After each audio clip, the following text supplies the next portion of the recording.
আজকের গল্প ত্যাগের বিনিময়ে অবহেলা, প্রবাসীর শেষ সিদ্ধান্ত। আমি আশিস, এক নিম্ন মধ্যবিত্ত পরিবারের সন্তান। আমাদের ছোট শহরের একটি সামান্য ঘরে আমার জন্ম। পরিবারের সবচেয়ে ছোট সদস্য হলেও ভাগ্যের পরিহাসে পরিবারের সব দায়িত্বের বোঝা আমার কাঁধেই চেপেছিল। প্রতিটি বড় সিদ্ধান্তের আগে আমার পরামর্শ নেওয়া হতো, আর কোনো ভুল হলে সব দোষ এসে পড়তো আমার উপর। আমার পরিবারে মা এবং আমার বড় বোন সোনাক্ষী ছিল। দিদি ছিল আমার কাছে শুধু বোন নয়, যেন আমার পুরো পৃথিবী। একজন মায়ের মতোই সে আমাকে ভালোবাসতো এবং সবসময় আমার খেয়াল রাখতো। আমার ছোট বড় সব আবদার সে হাসি মুখে পূরণ করত। নিজের হাতে কাপড় সেলাই করে দিত, আমার পছন্দের খাবার রান্না করত। আমি ঘরে ফিরলেই সে খাবার বেড়ে দিত এবং আমি না খাওয়া পর্যন্ত পাশে বসে থাকতো। মা দিদিকে কিছু দিলেও সে মিষ্টি হেসে বলতো, মা, এটা আমার ভাইকে দাও, ও ছোট, ও বেশি খুশি হবে।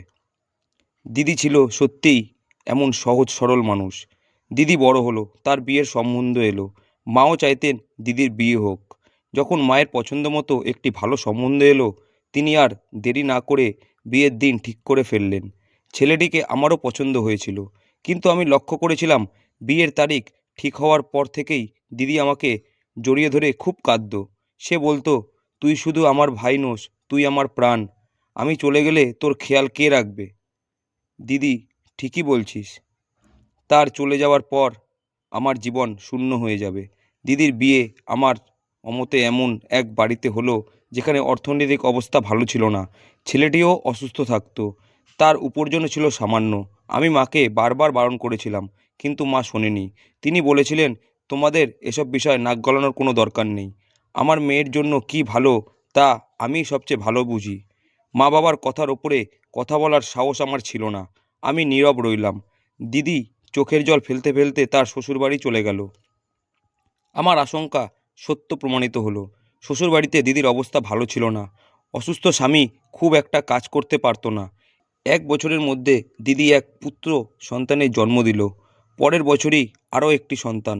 বাচ্চাদের নিয়ে দিদি সবসময় দুশ্চিন্তায় থাকতো। এরপর আমারও বিয়ে হলো। নীলম নামে এক সুন্দরী মেয়ে আমার স্ত্রী হয়ে এলো, যাকে মা পছন্দ করেছিলেন। বিয়ের পরপরই ঘরের খরচ অনেক বেড়ে গেল। একদিকে নীলমের নানান শখ আহ্লাদ, অন্যদিকে মায়ের ওষুধের খরচ। দিদির অভাব অনটন আমি জানতাম, তাই লুকিয়ে দিদির জন্য কিছু সাহায্য পাঠাতাম। একদিন এক পরিচিত ব্যক্তি আমাকে দুবাই যাওয়ার পরামর্শ দিলেন। বললেন, আশিস, এখানে তোর রোজগার ভালো নয়, তুই দুবাই যা, ভালো টাকা কামাতে পারবি। প্রথমে আমি রাজি হইনি। সদ্য বিবাহিত স্ত্রীকে ছেড়ে যেতে মন সায় দিচ্ছিল না। কিন্তু সেই রাতে আমার জীবনের সবচেয়ে অদ্ভুত অভিজ্ঞতা হলো। কাজ থেকে ফিরে খেতে বসেছি। মা এসে বললেন, বাবা, সংসার চালাতে খুব কষ্ট হচ্ছে। সামনে তো তোর আরও সন্তান হবে, তুই বরং বিদেশে যা। আমি সোজাসাপটা না করে দিলাম। এরপর আমি ঘরে এলে নীলম এসে বলল, দেখুন, মা ঠিকই বলেছেন, বাইরে গেলে বেশি টাকা আসবে, আমাদের সব সমস্যা দূর হবে, আপনি যান। আমি অবাক হয়ে বললাম, নীলম, আমি ভাবিনি তুমি আমাকে যেতে বলবে। তাহলে কি তুমি আমাকে ভালোবাসো না? তোমার কোনো পরোয়াই নেই? সে কঠিন স্বরে উত্তর দিল, দেখুন, আমাদের তো প্রেম করে বিয়ে হয়নি। আপনি আমার স্বামী। আপনার কর্তব্য হলো আমার এবং আমাদের ভবিষ্যৎ সন্তানের জন্য ভালো জীবন আর দুবেলা খাবারের ব্যবস্থা করা। সেটার জন্য তো আপনাকে বেশি টাকা আয় করতে হবে। আপনি চলে যান, আমি খুশি মনে আপনাকে বিদায় জানাবো। নীলমের চোখে এক অদ্ভুত শীতলতা দেখলাম।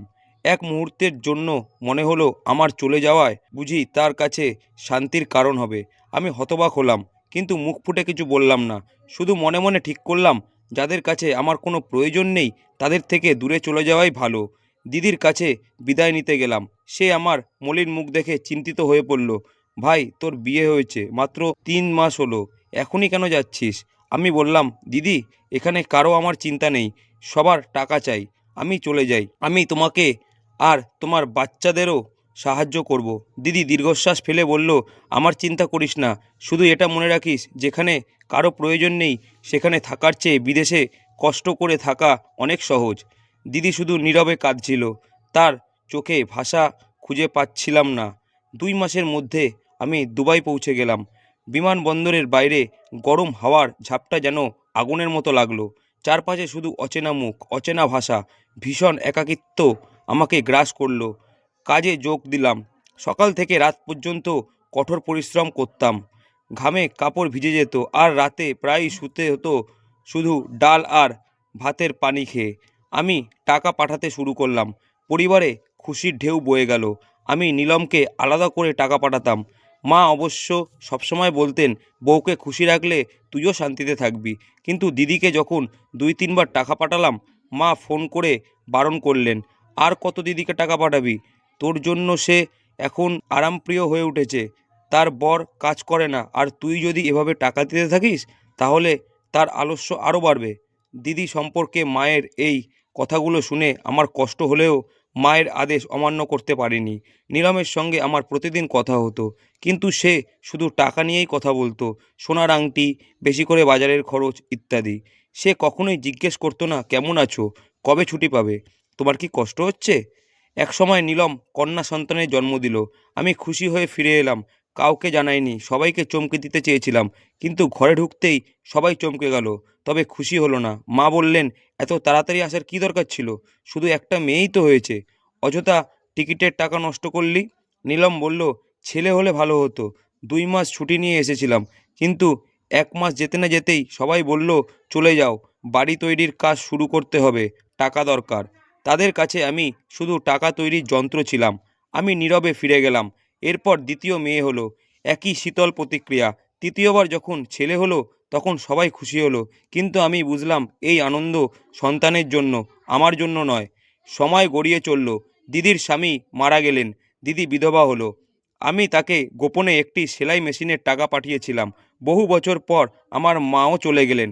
এরপর যেন আমার আর দেশে ফেরার ইচ্ছাই থাকলো না।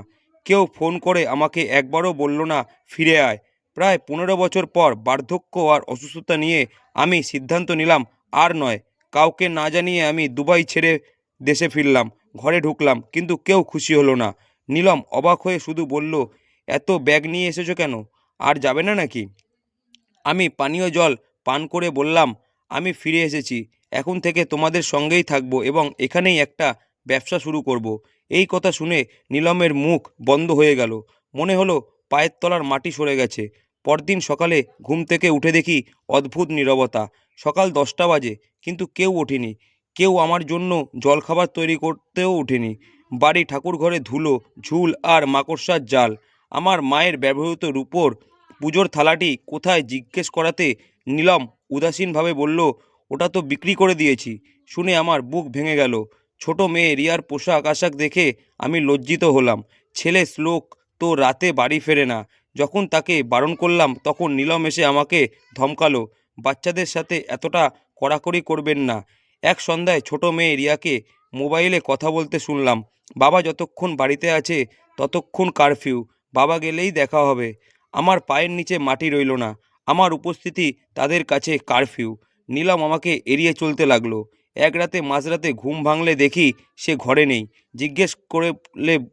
জিজ্ঞেস করলে বলল, আপনি এত জোরে নাক ডাকেন যে আমি অন্য ঘরে চলে গেছি।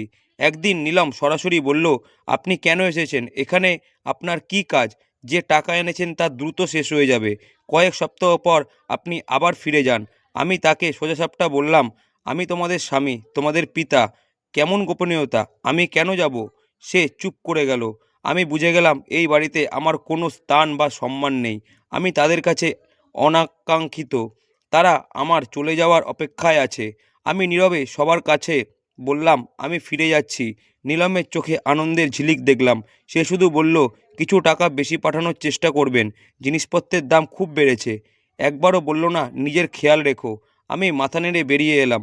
তবে এবার দুবাই যাচ্ছিলাম না, আমি সোজা দিদির পুরনো বাড়িতে গেলাম।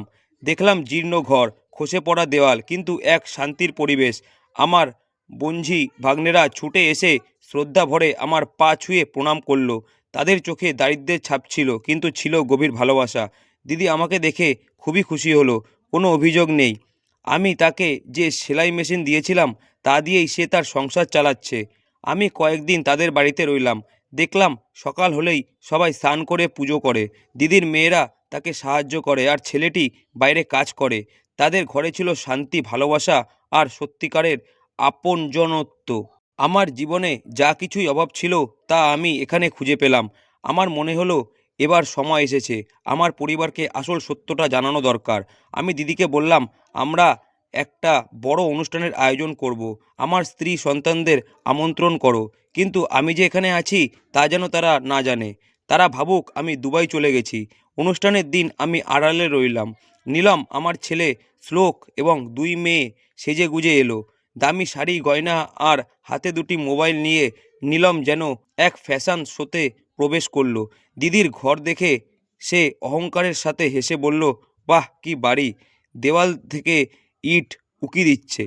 তোরা খেতে পাচ্ছিস না আর এত খরচ করে অনুষ্ঠান করার কি দরকার ছিল? মেয়ের বিয়ে কি কোনো মজুর বা ঠেলাওয়ালার সাথে ঠিক করেছিস নাকি? তোদের ভাগ্যে কি আর বড়লোকের বাড়ি জোটে? নীলমের কর্কশ কণ্ঠস্বর উঠোনের সবাই শুনতে পেল। দিদি ও তার মেয়েরা মাথা নিচু করে দাঁড়িয়ে রইল। আমার রক্ত টকবক করে ফুটতে শুরু করলো। আমি নিজেকে আর ধরে রাখতে পারলাম না, সবার সামনে চলে এলাম। আমাকে দেখে নীলমের মুখ ফ্যাকাশে হয়ে গেল, যেন ভূত দেখেছে। আমার ছেলে মেয়েদের মুখ হা হয়ে গেল। আমি শান্ত কণ্ঠে বললাম, আমি বলছি কেন এই অনুষ্ঠান রাখা হয়েছে। তারপর স্টেজে উঠে সমস্ত আত্মীয় স্বজন ও প্রতিবেশীর সামনে আমি ঘোষণা করলাম, আমি আশিস আমার সম্পূর্ণ জ্ঞান ও হুঁশের সাথে এই ঘোষণা করছি যে আমার স্থাবর ও অস্থাবর যত সম্পত্তি আছে, দোকান, সদ্য কেনা বাড়ি এবং আমার সমস্ত সঞ্চিত অর্থ সবই আমি আমার বড় বোন সোনাক্ষীর নামে উইল করে দিলাম। মুহূর্তে পুরো উঠোনে পিন-পতন নীরবতা নেমে এলো। নীলমের হাত কাঁপতে শুরু করলো, তার চোখ দিয়ে জল গড়াতে লাগলো। তারপর সে হয়তো জ্ঞান হারালো বা তীব্র কষ্টে ভেঙে পড়ল। আমার ছেলেমেয়েরা একে অপরের মুখের দিকে তাকাতে লাগলো। আমি বললাম, আমি গত 1 মাস ধরে ভারতেই আছি। যে টাকা নিয়ে এসেছিলাম তা দিয়ে শহরে কিছু দোকান কিনেছি, যার ভাড়া মাসে প্রায় 70 থেকে 80 হাজার টাকা আসে। একটা বড় বাড়িও কিনেছি। বাকি সব টাকা আর সম্পত্তি আজ থেকে আমার দিদির। দিদি আর তার ছেলেমেয়েরা বিস্ময় ও আনন্দে কাঁদতে লাগলো, কিন্তু আমার স্ত্রী সন্তানদের চোখে ছিল ঘৃণা। তাদের অহংকার চূর্ণ বিচূর্ণ হয়ে গিয়েছিল। সবাই চলে গেলে নীলম রাগ ও বিষ নিয়ে আমার কাছে এলো। আপনি এমন কাজ কি করে করতে পারলেন? নিজের ছেলেমেয়ের মুখ দেখে অন্ন কেড়ে নিয়েছেন? আমি শান্তভাবে উত্তর দিলাম, আমি অন্ন কেড়ে নিইনি, বরং যারা আমাকে আমার ভালোবাসা ও আমার শ্রমকে সম্মান করেছে তাদের হাতে তুলে দিয়েছি।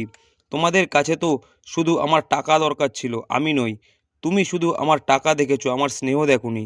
আমি বললাম, তোমাদের চিন্তা করতে হবে না, তুমিও তো কম টাকা জমাওনি। আমি জানি তুমি শেয়ারও কিনেছো, যা থেকে তোমার নিয়মিত লাভ আসে, অথচ আমাকে তা জানাওনি। এই কথা শুনে লজ্জায় নীলমের মাথা নুয়ে গেল। আমি বললাম, নীলম, তুমি আমার জন্য কিছু করনি, তুমি নিজের জন্য করেছো। আমি তোমাকে সম্মান দিয়েছিলাম, তুমি আমাকে অবহেলা আর অহংকার ফিরিয়ে দিয়েছো। এখন যখন তোমাকে তোমার অবস্থান মনে করিয়ে দিলাম, তখন তোমার খারাপ লাগছে। তোমার যদি আমার সঙ্গে না থাকতে ইচ্ছে করে, তাহলে আমি তোমাকে বিবাহ বিচ্ছেদও দিতে রাজি। যে সম্পর্ক থেকে সম্মান আর ভালোবাসা উধাও হয়ে যায়, সেই সম্পর্ক টিকিয়ে রাখার লাভ নেই। সে আর কোনো কথা বলতে পারল না, শুধু নীরবে কাঁদতে কাঁদতে চলে গেল। দিদি পরে এসে বলল, তোমার এটা করা ঠিক হয়নি আশিস, সম্পত্তি তো ওদেরও প্রাপ্য। আমি বললাম, না দিদি, আমি বেঁচে থাকতে এই সম্পত্তির একমাত্র মালিক তোমরা। আমি যাকে খুশি সব দিতে পারি, এটা আমার অধিকার। আর আমার বড় মেয়ে মমতার জন্য আমি প্রতি মাসে টাকা পাঠাবো এবং তার বিয়ের সব খরচ আমি দেব। বাকি আর কারোর সঙ্গে আমার কোনো সম্পর্ক নেই। আমি যা করলাম তা আমার মনের শান্তির জন্য করেছি। যাদের জন্য জীবনের সবচেয়ে মূল্যবান সময়গুলো নষ্ট করলাম, তারা কেবল ধন সম্পত্তির পূজারী। আজ যখন দিদির হাতে সব তুলে দিলাম, তখন আমার বুক থেকে এক বিরাট ভার নেমে গেল। বহু বছর পর আমি সুখ অনুভব করলাম। এখন আমি দিদির বাড়িতেই থাকি। তারা আমাকে পিতার মতো সম্মান করে, আমার খেয়াল রাখে, ওষুধ দেয়। সকালে ঘুম থেকে উঠেই ঘরে পুজো আর্চা দেখি, যা আমার বাড়িতে একসময় বন্ধ হয়ে গিয়েছিল। দিদি আজও নিজের হাতে আমার জন্য নাস্তা তৈরি করে। অন্যদিকে নীলম তার অহংকারে এতটুকু ডুবেছিল যে সে আর কখনো আমার সঙ্গে যোগাযোগ করেনি। কেবল আমার বড় মেয়ে মমতা আমাকে মাঝে মাঝে ফোন করে। সে আমার হাত ধরে বলে, বাবা তুমি একদম ঠিক সিদ্ধান্ত নিয়েছো। আত্মীয় স্বজন অনেকে আজও বলে যে আমি ভুল করেছি, সন্তানের অধিকার কেড়ে নিয়েছি, কিন্তু আমার হৃদয় জানে উত্তরাধিকারের চেয়ে মানবতা ও ন্যায় বিচার অনেক বড়।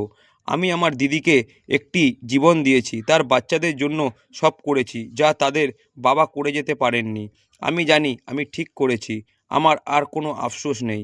আমার এই সিদ্ধান্ত কি সঠিক ছিল? ধন্যবাদ। গল্পটি ভালো লাগলে লাইক করবেন, চ্যানেলটিকে সাবস্ক্রাইব করে নেবেন এবং এই গল্পটিকে শেয়ার করবেন।